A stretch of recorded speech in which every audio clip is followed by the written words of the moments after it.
interesting time to be an independent producer. The Hollywood contraction has really hurt the studio system, but is this good news for indie film? Today's guest, Sean Patrick Burke, can help us analyze. Sean, welcome to the spotlight. Hello, thank you for having me. Well, look, this is actually the first time we chatted. We met on Clubhouse. You were amazing source of knowledge. I did that room. It was international film financing, and you knew backwards, forwards, and sideways all the logistics of indie producing. So I knew I wanted you on this show, and you're finally here. I'm excited, fresh off Japan, which is really really cool. Let's talk about the indie film production climate because you're one of the guys who I know your fingers on the pulse all the time. So what is the indie film production climate like right now? Well, yeah, I mean, I think that after we've gone through some tough times. We had COVID, we had the strikes in LA that really set things back quite a bit. There's a lot of uncertainty. I think that a lot of people, that just couldn't survive in it, just kind of decided to leave, and a lot of people left and did other endeavors in the world. But people who stuck through it, I think, are gonna persevere and make something fruitful out of it because I think the industry is bouncing back. Theaters need content, streamers need content. Studios are still focused heavily on their tentpole projects, and studios have kind of started producing far less and less ever since 2010. So it's opened up the doors for filmmakers. The A24 neon movie models are proving successful, as you can see with the recent news with Sean Baker's new acquisition with Clockwork that just got started. Clockwork's a new branch, very similar to Neon. But yeah, so I think right now it was tough. I think that 2026 and beyond, I think is things are going to start to become a lot better, and I think we're going to see a lot more independent films being shot. Yeah, I see it the same way. Like I mean, obviously, I'm in the business for 30 years, and I've tracked the last few years. But I have the context, right? And you always see the trends, right? And so right now, obviously, there's all that unemployment in the studio system. But so immediately, I went, "Oh my God! Like this is going to be amazing for indie film because they need content."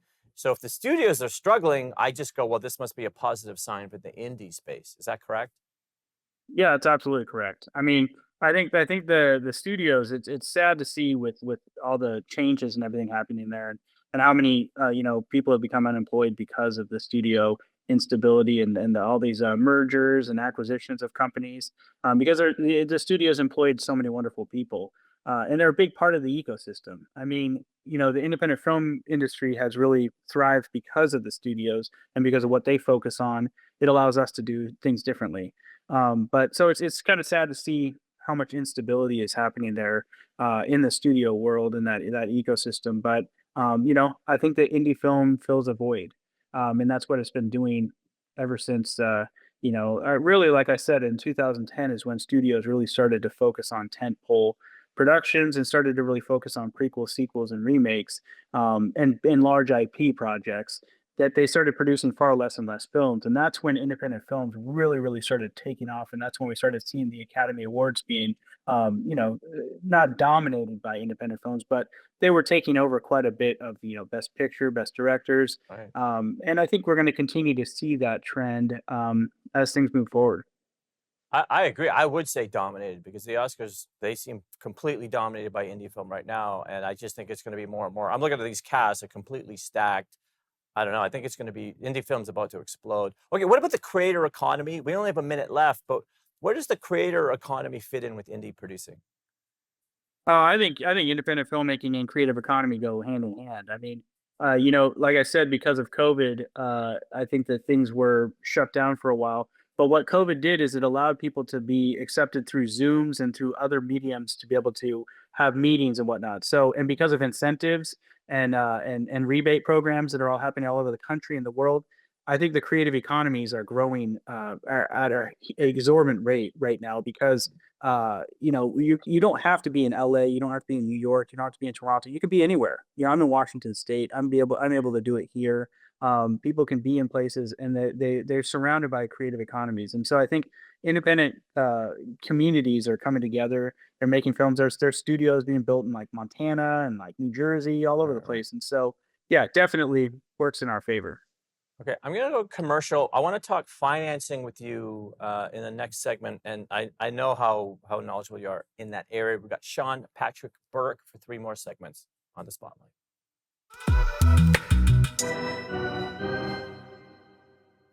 Welcome back to the spotlight. I'm here with Sean Patrick Burke. Okay, Sean, let's talk financing. And again, this is where we met. I ran that international film financing room, and in my view, I think you were the most knowledgeable. Everybody was pretty knowledgeable, I thought, but I know you've been in the trenches for so long, and you've so many films, and you understand it in detail. So let's talk about challenges right now. Maybe it's not challenging. I really don't know, but how challenging is it to raise financing for independent film right now?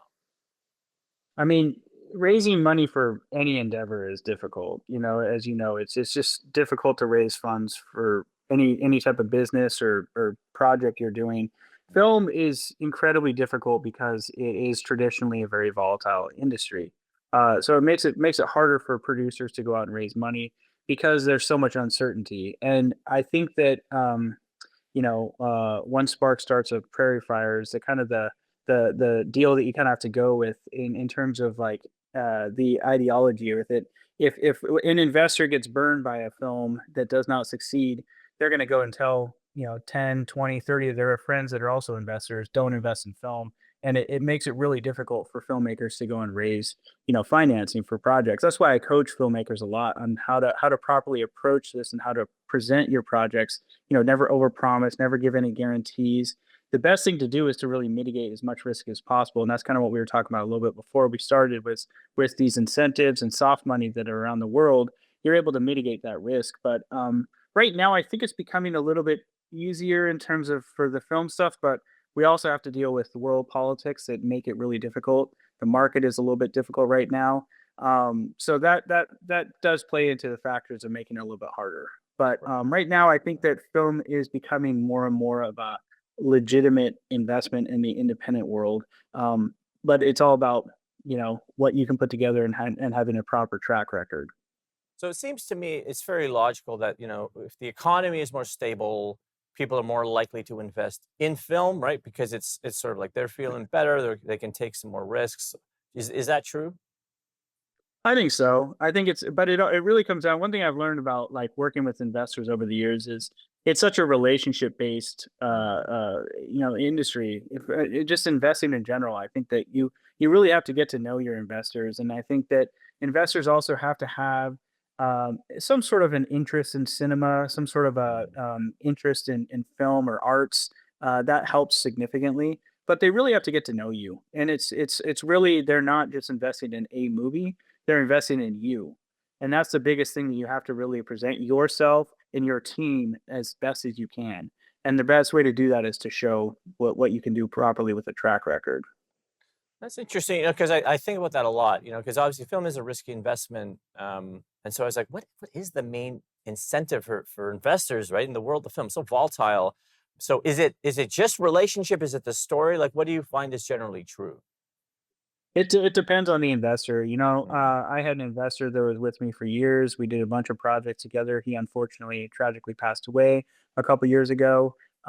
He invested in several of our projects, but for him, he was very interested in reading the scripts and knowing the characters, and he gave notes on things, and he loved to be a part of that process. Whereas some investors more so just want to look at the the fine print and say like, oh, there's they're getting X amount of percentage from this country. They're getting this. They have these actors here. They have this sales rep signed on that helps me mitigate risk. So it depends on which investor you're kind of going to and how you build those relationships and really understanding what those investors want to see. But yeah, it depends. It varies very drastically on different investors. Yeah, look, we only have a minute left, but there's going to be a lot of people who are going to watch and they're like, oh my God, like let me learn about indie film and producing, and maybe people who are just starting. Where do they even meet investors, right? Like, it's just like, how do you even do that? That's always the first question I get asked a lot from Mhm. people when they talk to me about film, and it's a great question. And really the thing is you just have to put yourself out there. You have to get out there and meet people. You never know who knows a millionaire or a billionaire. It's crazy how these circles work. I mean, you have friends that you went to high school with maybe that you can reach out to that work in the finance world, you just got to reach out to folks. I mean, I reach out to community members all the time, just to sit down, have coffee with people, tell them what I'm doing, and people put you in touch with folks. It just and that's the best way to do it. The warm introductions are way better than cold intros. I would rather meet someone through someone than go to them, on LinkedIn or email or call them. Mhm. It's cold calling and that sort of stuff. It doesn't work as well as a warm introduction. Sean, you never disappoint. You know, you're such a smart guy. I can't wait to hear your take on AI. I have no idea what you're going to say, but we're going to find out. We've got Sean Patrick Burke on the spotlight for 2 more seconds. Welcome back to the spotlight. I'm here with Sean Patrick Burke. Okay, Sean, don't hate me. I'm gonna say AI. Don't throw tomatoes at me. Seems to be in social media. Anybody in film, you say AI, everybody hates you. Except, seems like there's opportunity, right? But I really want to get your take as an experienced film producer here. So, how is AI impacting the indie film climate? Yeah, so I mean, we can't fight it. It's here to stay, and it's something that I think that people are just going to have to learn to evolve with. I am not a person who uses AI right now. I'm not saying I won't in the future. You know, personally, I'm a little skeptical of how it's going forward. And within my circles, I see a lot of distributors are actually not. They don't want to take films that have AI that was used in them because it's hard to prove chain of title and all the copyright stuff that goes with it because you can't really prove who made what, who did what. So it's kind of like a gray area right now. I think that people are still trying to navigate it. Even the big studios are like, how do we navigate this? You see every other day Marvel suing a AI company because they're utilizing characters from Marvel for things. And so I think that a lot of the industry is kind of just like, let's let those big dogs fight it out and see where the dust settles and see how we're going to navigate this. I do think that there's a lot of sensitivities with it. I mean, first off, artistic people tend to be more sensitive, and that's totally fine. But I think that that is kind of like how things go. You throw out words like AI or like writing scripts in AI and actors being generated as AI. I think it does spark a lot of worry for people. And so I think that people just have to kind of take a step back and see how things are going to kind of shape and form and go from there. That's just the best way to Right. do it. But I don't think it's really impacted the indie film climate too much right now. Mhm. But I do think it's going to affect post production first significantly. That's going to be, I think, the first group. And what about backlash too? Because obviously, I don't think it's everybody, but it certainly seems it's a lot of people in the film industry. You know, you say AI and they want to fight you. You know what I mean? Like there's Yeah. clearly backlash in some very powerful circles. So I guess you don't represent all independent producers, but you're a pretty seasoned guy, right? So there's indie producers out there who want to use it. I mean, you can see how much cheaper it is, but then it's like you're going to get that backlash. So what's that balance like? I think it's a catch 22. I mean, I think that I see the value in it for people that truly cannot afford to have big budget films made. I think that AI is going to significantly increase the amount of micro budget films that are going to be made every year. I think that that's just going to be the way that things are going to go. And those filmmakers cannot afford to have a VFX company do hundreds of thousands of dollars of post work on their film. That's just not how it's going to work out. So it makes it a little bit more difficult for it makes it a little bit evens the playing field a little bit for people like that in those situations, which I think is a great thing. But I also see the people worry about losing jobs and things like that. So there is a lot of backlash. There is a lot of animosity towards AI and what it's doing to the industry. And I think that a lot of people that are coming into the industry and trying to pitch AI as a means to make it in the film industry, that is what I see mostly in groups as being super frowned upon. It's interesting as you say this. You're such a smart guy. You're so experienced, right? They work together. Like, what about the next generation? Because it seems like that's a big difference. Like, if you're like under 25, AI is like, oh yeah, like because you don't really know how to make films before AI came in. Like, do you think that this is going to affect the industry over time?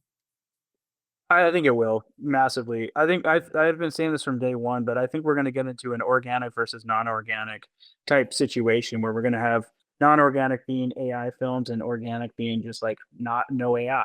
And I think that that's just going to be the means of it. And I think that studios are obviously heavily putting money into it and investing in it. There's lots of layoffs because of it. So I think that it's like I said, it's here. We just have to figure out how to navigate through it. Figure out once the dust settles how we can really make it through this whole bit. But yeah, I definitely it's going to be the next generation of filmmakers. I think is going to find a way to utilize it, and the people that do find a way to utilize it, I think are going to be the ones that are going to be at the top of their games. We only have 30 seconds to the break. So are you like an anti-AI film producer, or like where do you stand? I do not utilize. I do use AI for like research and certain things like that. I think it's really helped in terms of those worlds. I think it's been great. I do not use it in terms of the film stuff, but I'm also an old school producer where I love practical Right. effects. I'm not a big CGI guy, so like Got it. Got it. that's kind of I the just world. wanted to know before the break. I appreciate it. We got Sean Yeah. Patrick Burke for one more segment on the spotlight.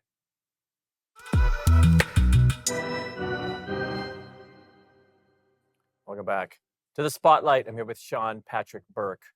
Okay, Sean, look, we've talked about a lot of stuff, and really we should have a 114-hour show, which is just Sean Patrick Burke, explaining every detail of independent film, which I think you probably could do because you really do seem to know all the nuances. But let's wrap it up a bit here. Like, so where do you land? How do you view the immediate future, and let's call out the next year? How do you see the Yeah. next year playing out in independent film? I mean, I think there's going to be a massive increase in content creation. Like I said already earlier, I think micro budgets are going to explode.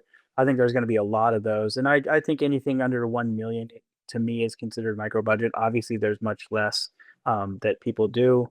I think that there right now we're looking at more international co-productions, more people going elsewhere to film. I do see the United States actually hopefully going to be making a stand and saying, "Hey, we need to make stronger federal incentives. We need to do co-production, international co-production treaties here in the states, and we need to have better tax write-offs for investors because they actually got rid of those recently." But yeah, I think that it's gonna. I think that there's gonna be a lot of films getting made. Theaters are in high demand for content. They're going to independent filmmakers. They want movies to be shown there. So I think it's going to be the next 5 to 10 years is going to be a ton of movies. It's going to be great. Okay, look, and I know you were just shooting in Japan. I think it was like this morning on Facebook. I liked, like a post that you were just shooting this movie in Japan. So tell us about that movie and like what are you working on? Yeah, so we wrapped a movie called Puppet in LA in February. That's with Madeline Coughlin, Chris Sullivan, and Taryn Manning. We shot that in that was a micro budget. We shot that in LA. Awesome experience. And then we closed financing at the end of February, early March for Ohenro. And I flew out to Japan. So we didn't even have a dollar up until like the end of February, and then Wow. we raised the entire budget and went and shot a movie and wrapped it in on April 22nd in Japan. Um, and it was great, wonderful experience. Full Japanese spoken language film, my first full foreign language film. Beautiful script. Worked with a great team. Like I said, the Japanese crews are fantastic, great people, wonderful country. And then yeah, I have a project in Ireland that we're putting together. One with the nieces that you know, a couple Washington film projects, a movie in Germany, another one in Italy, and then we're putting together our first series, which I've been trying to develop series for a while, but this one's going to be in the Philippines. It's a viewpoint from a Filipino perspective about World War II. Four women who stood up and fought against the Japanese. It's a very, very great story. So You're very out of the box, man. That's how I've always seen you. And to me, the trend here is you are really focusing internationally. That seems to be, is that right? Like that's kind of a niche you've identified as an opportunity. yeah, I think so. I mean, Europe is in particular. I think that they just really understand film. You see a lot of the Cannes marketplace. Like the films that go there are usually funded by different type of funds and grants that they have over there.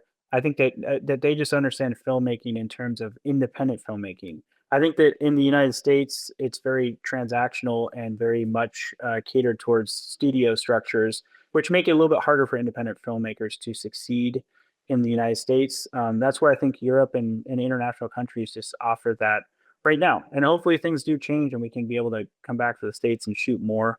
I know there are a lot of producers that are shooting here in the States, and that's great. But yeah, I just see a lot of opportunity in different parts of the world. Dude, you got to come back. It's just like this. You know too many things. There's too much to talk about. I gotta wrap the show. But if you just had a tip for an indie producer right now in 30 seconds, what would it be? I would say focus on being self resilient, and what I mean by that is don't rely on other people to help you be a stronger person. Focus on yourself. Like that's what I've worked on for years. Like you get so much rejection from investors, and films get turned down, and you get passes from actors, and you sometimes tend as a human to want to go gravitate towards other people to help give you those feelings of like, oh, you're okay, everything's okay. You need to work on that yourself and be able to be accepting of rejection for yourself. Powerful work, brother. Thanks for coming on. All right, man. I appreciate it. In the age of AI, are we about to see the greatest period of independent film ever? Some people hate AI. Some people think it's going to create lots and lots of indie films. We're going to find out. We'll see you next time on The Spotlight.